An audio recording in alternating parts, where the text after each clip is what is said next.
This video is sponsored by Squarespace. The real ones know that you need a CCD sensor to get that film look. That's not true.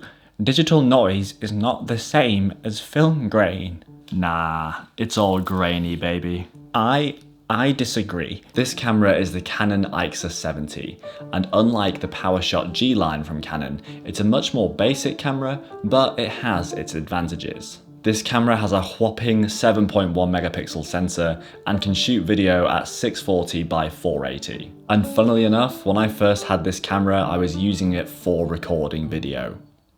I had no idea about log profiles back then. I first went looking for this camera a while ago for nostalgia reasons, and it was only recently that I managed to find one for an okay price. So I don't really recommend going to buy one for this price, but there are plenty of other Canon compacts and Sony compacts of a similar era using similar sensor technology. I love the square boxy design of this IXUS 70, and this is what I remember using when I was a kid. And I'd love to see this design philosophy come back to some more high-powered compact cameras today.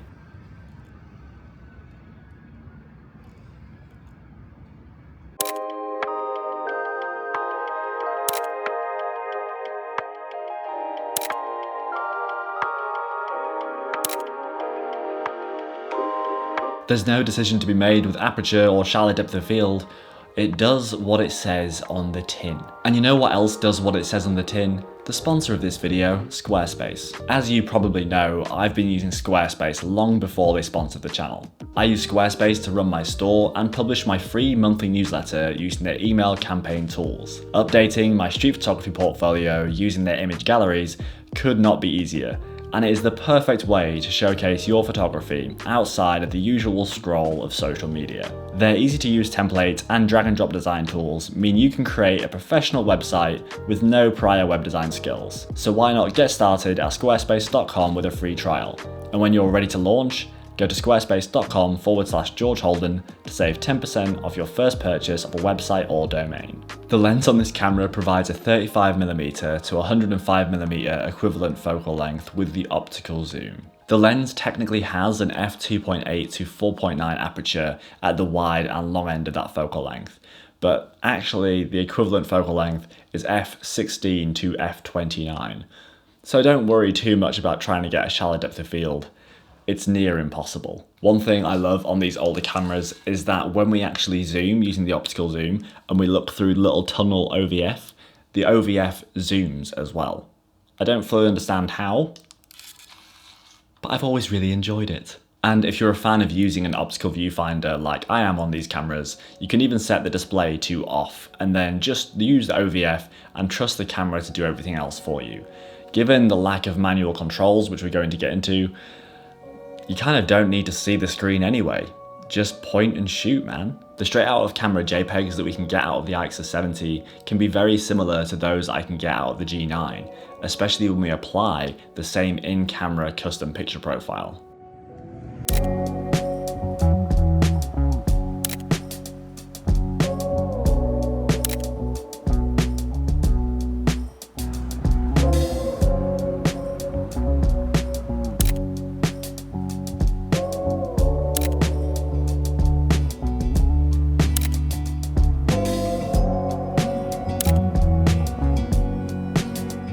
This might be made easier given the fact that they're both from Canon from 2007 and both using CCD sensors. However, this has a 1/2.5 inch sensor, while this has a 1/1.7 inch sensor. I'll show you a graphic so you can kind of see the difference in that size, but it is notable. As lovely as the out-of-camera JPEGs are from the IXUS 70, we don't have the ability to shoot raw images. So when it comes to editing your photos, you've got nothing at all. Nothing at all. Nothing at all. Nothing at all. Understanding how to shoot with this camera will make your life a lot easier when knowing what settings to use, even though they are quite limited. Within the shooting modes, we kind of have what you'd expect. We have full auto, manual, digital macro, portrait, night snapshot, color accent, color swap, and obviously underwater. If you want to shoot in manual mode on the IXUS 70 and you want to make sure you're well exposed, we do have evaluative, center weighted and spot metering available, so you can properly expose your images. It's worth noting though that while we have a manual mode, we can't control everything manually, so we can't change our f-stop. That is what it is.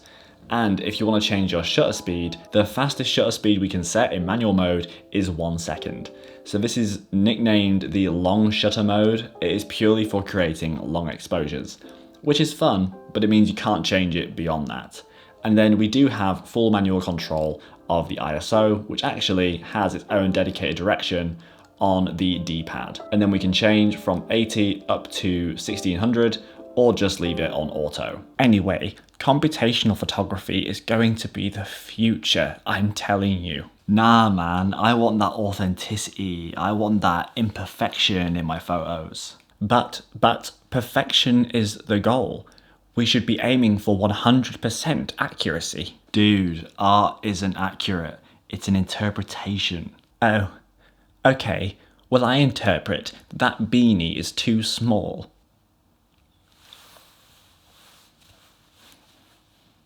The IXUS 70 and the Powershot G9 were both released the same year.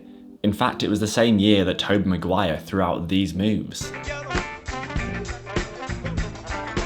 And it was the same year that a notable phone was announced that may or may not have led to the downfall of these fantastic compact cameras. The G9 is a much more pro-equipped camera in comparison, with full manual controls, a built-in ND filter, and an ISO dial on top. Specifically, the ability to shoot RAW and have exposure tools like the histogram mean that even with a low dynamic range sensor like this, you can still nail your exposure regardless of the situation, which you can't say about the IXUS 70. It's pretty hard to recommend the IXUS 70 over the G9 when it comes to full manual controls. Of course, this is going to win every single time.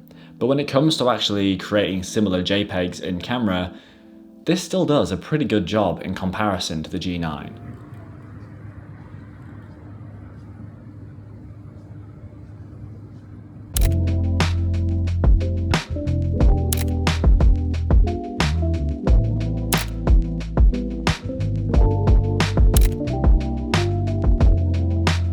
Back when I was shooting on my G9 alongside the Fuji X Pro 1, I wanted to create a similar in-camera picture profile as the X Pro 1 on the G9, and I actually kind of succeeded.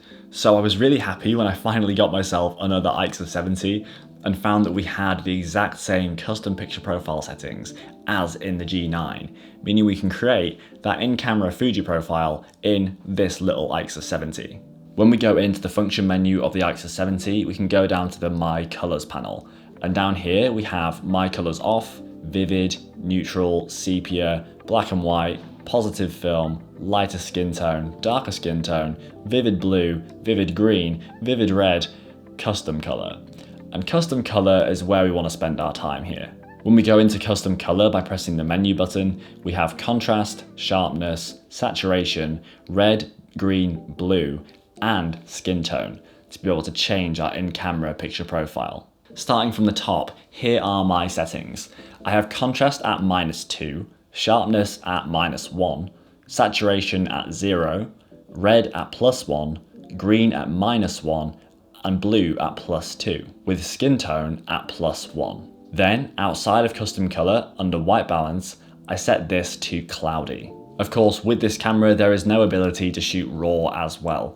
So the look you create in camera is the one you're going to get in your images when you export them, and there's not an awful lot you can change apart from maybe saturation. Imagine a CCD sensor camera, but with the slap of an SLR. Ooh. Oh, well you might like the Fujifilm S5 Pro if you can find it. Oh, expensive though, right? Sort of, but you can get the Nikon D200 for a lot cheaper. You can see this video here. It's the same camera. Oh, sweet. I'll give that a watch.